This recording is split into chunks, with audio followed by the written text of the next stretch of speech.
हरे कृष्णा कृष्णा कृष्णा हरे हरे, हरे राम राम राम हरे हरे। आइए आज के इस सत्संग के सत्र में हम आज भगवान के मोहिनी अवतार के विषय में कुछ चर्चा करेंगे। इसके पूर्व हमने समुद्र मंथन का जिक्र किया था, जिसमें विभिन्न प्रकार के रत्नों की उत्पत्ति हुई थी, जिसमें से अंत में अमृत कलश निकला था, जिसे देवताओं और असुरों के बीच झगड़ा हुआ और देवताओं का राजा इंद्र का जो पुत्र है जयंत, वो दैत्यों के हाथ से छुटाने में समर्थ हो पाया। तो गरुड़ जी ने उसको फिर अपने हाथ में उठा लिए और इन देव और देवताओं के बीच के झगड़े में वो अमृत का कलश जहाँ 4 जगह छलका था, वहाँ पर आज भी 12 वर्ष में कुंभ का मेला लगता है। इसके उपरांत दैत्यों ने अमृत का तो कलश देवताओं से छीन लिया और आपस में उसको बांटने की कोशिश कर ही रहे थे। तो देवताओं ने फिर भगवान से पुकार लगाई कि हे प्रभु, इतना मेहनत करने के उपरांत ये अमृत कलश निकला, लेकिन हमें लगता है कि हम इससे वंचित रह जाएंगे। ये दैत्य बहुत बलशाली हैं, हम इसे नहीं जीत पाएंगे। तो भगवान ने उस समय एक दिव्य सुंदरी का रूप बनाया, जिसे मोहिनी अवतार कहते हैं। मूलतः भागवत में जो वर्णन आता है कि भगवान ने 2 बार मोहिनी अवतार लिया था।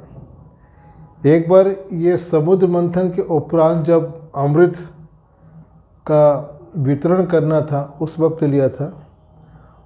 उस समय भगवान का मोहिनी अवतार देवताओं और दैत्यों ने देखा था, और जब अमृत वितरण का कार्यक्रम समाप्त हो गया और उसके उपरांत नारद जी ने एक बार भगवान शिव को बोला कि आपने तो भगवान के सभी अवतारों को देखा है, पर आपने इस बार जो मोहिनी अवतार हुआ था उसके दर्शन से आप वंचित रह गए हैं। तो भगवान शिव के अनुग्रह और प्रार्थना करने पर भगवान विष्णु ने एक बार उनको और अपना मोहिनी रूप दिखाया था। तो इस प्रकार 2 बार मोहिनी अवतार हुआ है, ऐसा वर्णन श्रीमद् भागवत में आता है। सबसे पहले हम प्रथम बार जब भगवान का मोहिनी अवतार, भगवान ने मोहिनी का अवतार लिया, उस परिस्थिति को थोड़ा सा समझने की कोशिश करते हैं।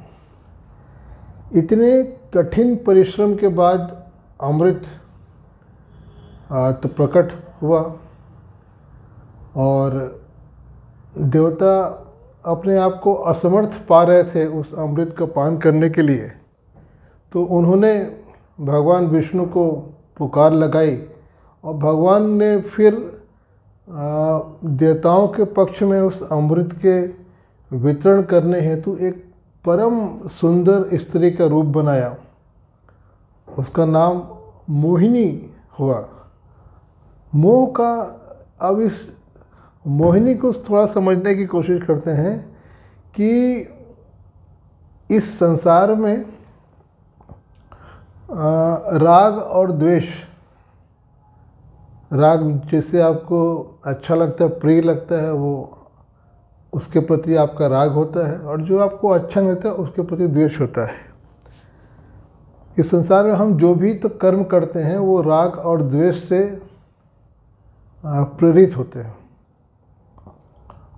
और उसके उपरांत कुछ अगर अच्छी वस्तु प्राप्त हो जाती है तो उसको बांटने के लिए, बंटवारे के लिए भी आपस में झगड़ा होता है। और तो प्रथम अवतार में भगवान ने इस संसार का राग द्वेष से उत्पन्न पदार्थ को देवताओं को पिलाने हेतु जो अवतार ग्रहण किया उसे मोहिनी अवतार, प्रथम मोहिनी अवतार कहा जाता है। भगवान ने जब मोहिनी का अवतार लिया तो उस वक्त देवता और दैत्य दोनों ने देखा कि एक परम सुंदरी स्त्री जो विलक्षण सौंदर्य है, अलौकिक सौंदर्य है, वो सबके मन को एकदम सम्मोहित कर रही है। तो देवताओं ने उस मोहिनी के रूप में जो भगवान थे उसके चरण को देखा।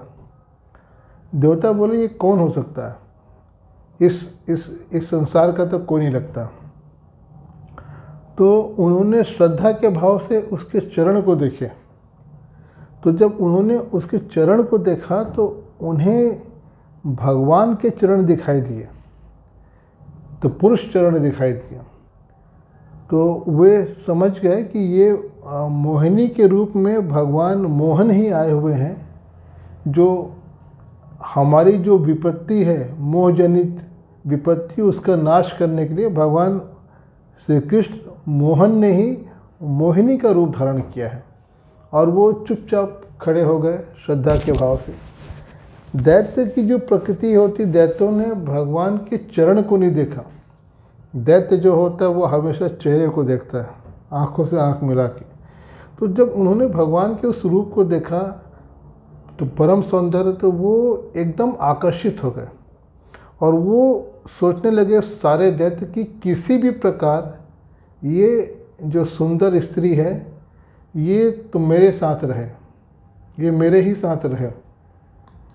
तो सारे दैत्यों ने उससे प्रार्थना करी कि तुम हमारी बन जाओ, हम तुमसे बहुत प्रेम करते हैं।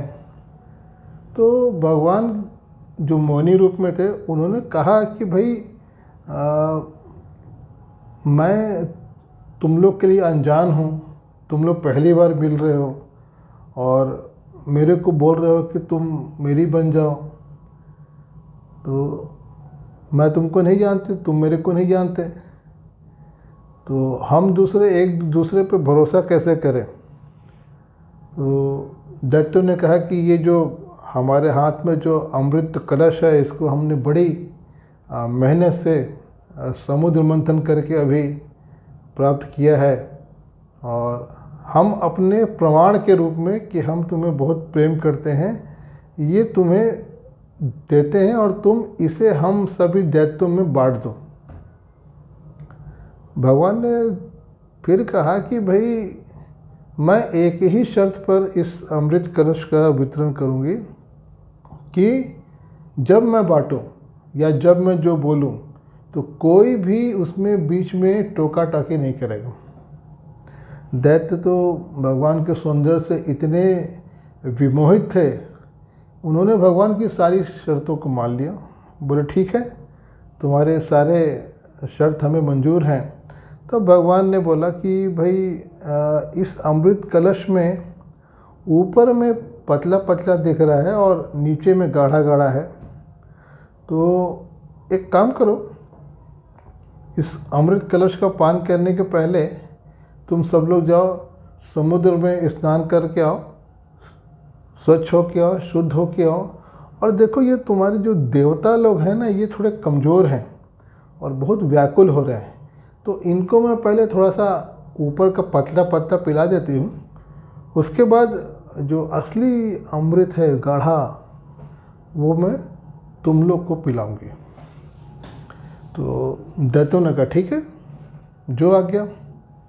तो ये लोग पंक्ति बना के बैठ गए, एक पंक्ति में दैत्य बैठ गए, एक पंक्ति में देवता बैठ गए।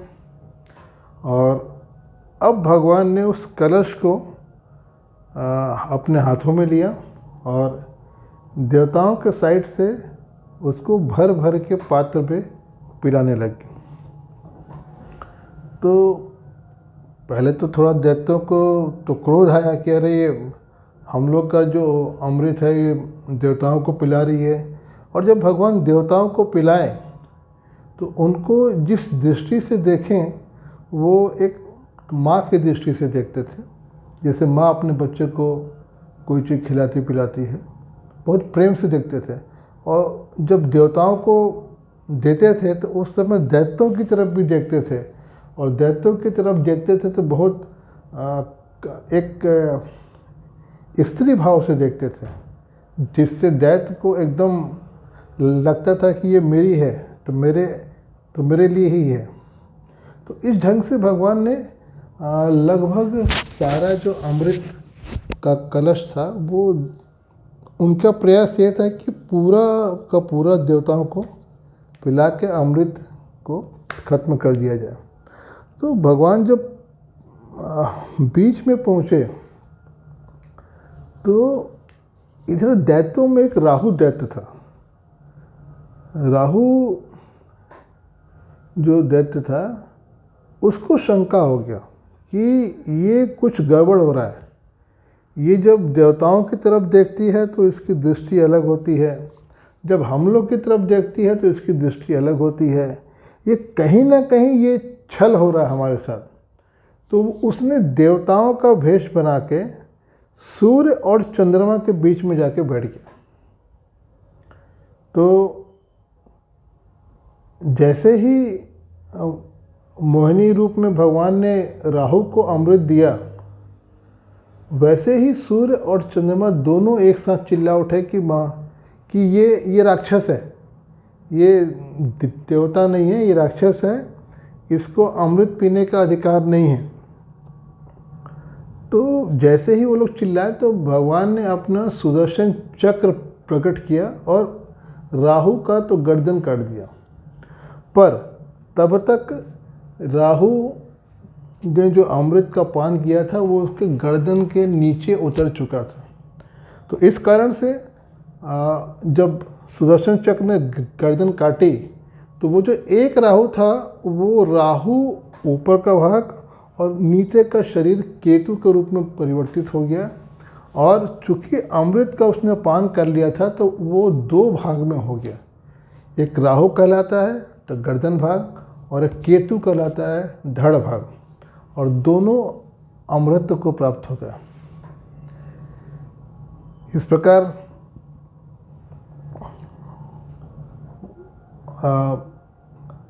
जब राक्षसों को ये समझ में आया कि हमारे साथ छल हो गया है तो वो फिर, और भगवान ने स्त्री का रूप बना के छला है, तो वो बहुत क्रोध में आ गए। उन्होंने अपने अपने हथियार उठा लिए और फिर देवताओं और दैत्यों में संग्राम, युद्ध चालू हो गया।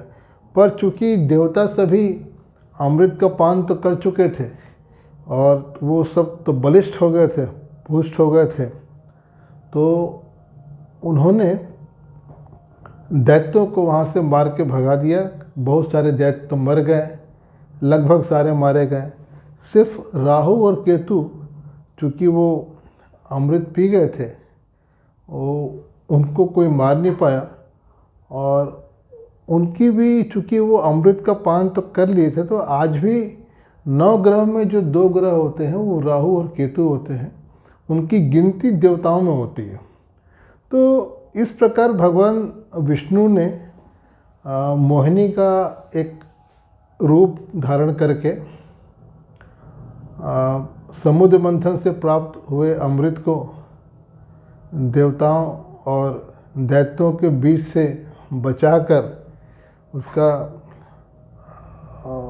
लगभग पूरा देवताओं को पिलाया, और कुछ अंश राहु ने प्राप्त कर लिया था, जिससे वो 2 भाग में हो गया राहु केतु, और वो भी देवताओं के फॉर्म में आ गया। तो इस प्रकार भगवान ने मोहिनी अवतार लेके अमृत के वितरण का कार्य किया। अब इसको हम एक समझने की कोशिश करते हैं कि ये इसका आध्यात्मिक अर्थ क्या होता है। तो चंद्रमा जो है वो हमारे तो मन का प्रतीक है, और सूर्य जो होता है वो तो बुद्धि का प्रतीक होता है। इसमें जो राहु होता है वो तो विषय का प्रतीक होता है, हमारा जो विषय जिस पे तो मन जाता है कि ये हमें मिल जाए, तो विषय भी होता है वो कभी तो मरता नहीं है। तो राहु जो है हमेशा चंद्रमा और सूर्य के बीच में ही आता है, उसी पे हटता है। मतलब ये जो तो विषय है हमारा मन और बुद्धि, ये दोनों के बीच में तो विषय रहता है। और तो जब भी हम तो मन से जैसे भगवान की भक्ति भी करने जाते हैं, या तो बुद्धि से भगवान के बारे में तो ज्ञान अर्जन करना चाहते हैं, तो ये विषय रूपी राहु हमारे बीच में आ जाता है। हमारी भक्ति, हमारे मन और बुद्धि को ये तो ग्रस लेता है। इसीलिए आज भी देखे होंगे कि जब चंद्र ग्रहण होता है और सूर्य ग्रहण होता है तो वो राहु के चलते ही होता है। राहु को ये था कि भाई इन्होंने मेरे को अमृत पीते समय और रोका था, तो आप तो किसी को कोई भी कार्य करते समय अगर रोकते हैं तो वो आपके प्रति मन में विद्वेष रहता है, आपका कुछ अनिष्ट करने की कोशिश करता है। तो इसीलिए राहु चंद्र ग्रहण और सूर्य ग्रहण में चंद्रमा और सूर्य को ऊपर अपना कुछ काल के लिए अधिकार कर लेता है, उनको परेशान करता है, पर कुछ काल के बाद वो उससे अलग हो जाता है। तो अब इसमें ये समझना है कि जो विषय है, विषय अगर हम भगवान के सुदर्शन चक्र के द्वारा अगर काटा भी जाता है राहु, सिर्फ ज्ञान से विषय का नाश नहीं होता। हमारा जो मन है वो तो विषय को प्राप्त करने की कोशिश करता है। तो इसलिए राहु जो है वो इस संसार में हमेशा रहता है, अमर रहता है। देव तो ग्रह के रूप में रहता है, पाप ग्रह के रूप में रहता है, और इसका निवारण बगैर भगवान की तो कृपा के होता नहीं है। हमारा मन तब तक निर्विषय नहीं होता जब तक भगवान की तो कृपा नहीं होती। हम तो कितना भी ज्ञान अर्जित कर लें, ध्यान अर्जित कर लें, मन से भगवान की भक्ति करने की कोशिश करें, पर ये संसार का विषय हमें बीच बीच में परेशान करता ही रहता है। तो इस प्रकार ये पहला मोहिनी अवतार की तो कथा का हमने थोड़ा सा तात्विक विवेचन किया। अगले सत्र में हम मोहिनी अवतार के दूसरे भाग का वर्णन करेंगे। धन्यवाद। हरे कृष्णा कृष्णा कृष्णा हरे हरे, हरे राम राम राम हरे हरे, हरे कृष्णा कृष्णा कृष्णा हरे हरे, हरे राम राम राम हरे हरे, हरे कृष्णा कृष्णा कृष्णा हरे हरे, हरे राम राम राम हरे हरे। धन्यवाद।